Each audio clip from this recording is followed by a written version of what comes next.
Hare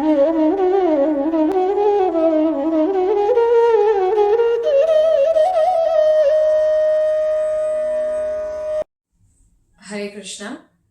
This is the 14th verse. The question, we're going to start with a question on this verse. The question is, how can I see God? How can I understand the spiritual nature of God? These are some of the questions which come to us very often.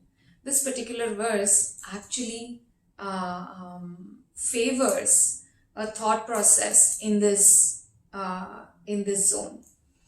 So the shloka goes like this: Tata shveter hayair yukte mahati syandane sthita madavaha pandavaschaiva divya shankau pradadmatuhu.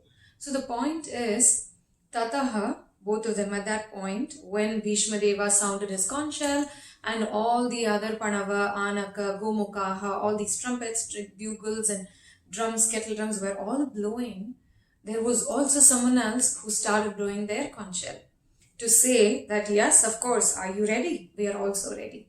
So that was Madhavaha Pandavaschaiva. Madhava is Krishna, Madhava. Ma is Lakshmi and Dhava is the husband of Lakshmi. So Krishna's name is Madhava and Pandavaschaiva. So when we speak about Pandava, it is Arjuna who is in the chariot with Krishna. So in this sense, Pandava, how did he get the name Pandava? Pandu's son. So he is Pandava. Yeah. So here specifically the Pandava Arjuna is being spoken about. Madhavaha Pandavaschaiva. Where were they? Tata shveter hayair yukte. Shweta hayair. Shweta is white, hayair is horses. So they were standing on a chariot which was yoked with horses which were white in color. So it says, Tata shveter hayair yukte mahati syandane sthita Madhavaha Pandavaschaiva Divyau Shankau Pradadmatuhu. Divya Shanka, which means transcendental conch shell. Here is a question that we can ask: what is transcendental? Very simple meaning. Transcendental is anything of the spiritual realm. Anything that is spiritual. So we have this body. This external body is matter. But what is inside the body, that is running the body, is spirit. That is the Jivatma. So then, when we are talking about the Supreme Lord Krishna in this particular verse, it is very appropriate to use this word transcendental, conch shell. Now the question is, why is the conch shell transcendental? How do I understand the transcendental or the spiritual nature of Krishna? Yes, how can I see Krishna in his spiritual nature, or how can I understand Krishna in his spiritual nature? So the point we can think of here is, let's take an example of a microscope. Now, if I wanted to see something which is much smaller than what can be seen by my normal eye, I need a microscope to look at it, right? So then what I would do is, whether it is plant cell, animal cell, many other minuscule, minute organisms which cannot be seen by my eye, I would put it under the microscope and I will view it through it. So then, if that's an extra eye or an extra power that I require to see something like this, which is very much matter, but much smaller in nature, even for that, I need an extra instrument to actually see it, an extra qualification to see it. What is the qualification I'm talking about? One is to have the instrument in itself, another is to work that instrument to see what is below it, right? So if that is for something as much as matter, how is it going to be possible for us to see the spiritual nature of the Lord if we are not having the qualification of spirituality, right? So it is important. Many times people ask this question. I'm sure you would have also had this question. in your mind. Many times we have this question, how can I see God? If I cannot see God, then God doesn't exist. The point is, Srila Prabhupada many times says, do you have intelligence? So then the speaker says, yes, I do. So he says, can you see it? He says, how can I? It is subtle, I can't see it. So does it mean because you can't see it, it doesn't exist? And you're not intelligent? That's not true, right? So exactly like that, God is spiritual. He's spirit by nature. Because we have eyes which are capable of seeing matter, these eyes are not capable of seeing beyond matter, it is not possible for us to see God in His nature. So then, how do I understand His nature? How do I get to see Him? Bhagavad Gita explains this. So we see Bhagavad Gita in itself is transcendental, which is spiritual by nature, because it was spoken by the Lord Himself to explain about Himself. Where else can we go to understand better about understanding the spiritual nature of the Lord other than Bhagavad Gita?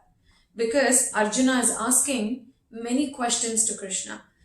You are saying, Krishna, that you spoke about this to Sun God, right? In the 4th chapter of Gita, Krishna is saying, Imam vivasvate yogam proktavanaham avyayam. So then Arjuna is saying, wow, are you so old? It looks like you're my friend. Are you so old that you spoke this knowledge to Vivaswan, the sun god? Krishna says, yes, I have always existed.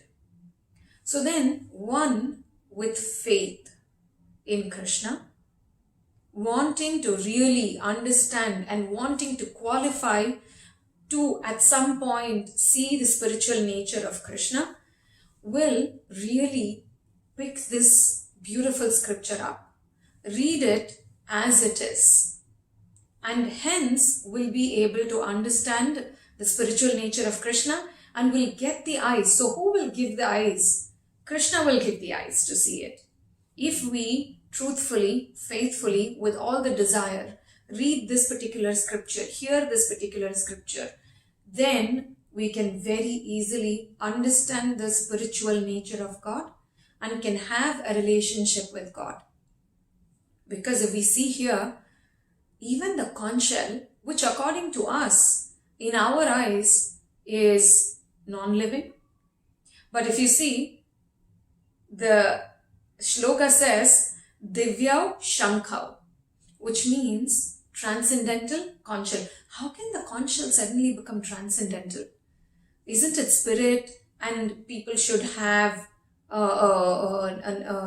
should be a living being to understand or become transcendental? No, it's not required. Just like how, a beautiful example that Prabhupada gives, metal like iron, it is just a metal. It is not a magnet initially, but if it is placed in the field of magnetism, it induces magnetism in the iron metal.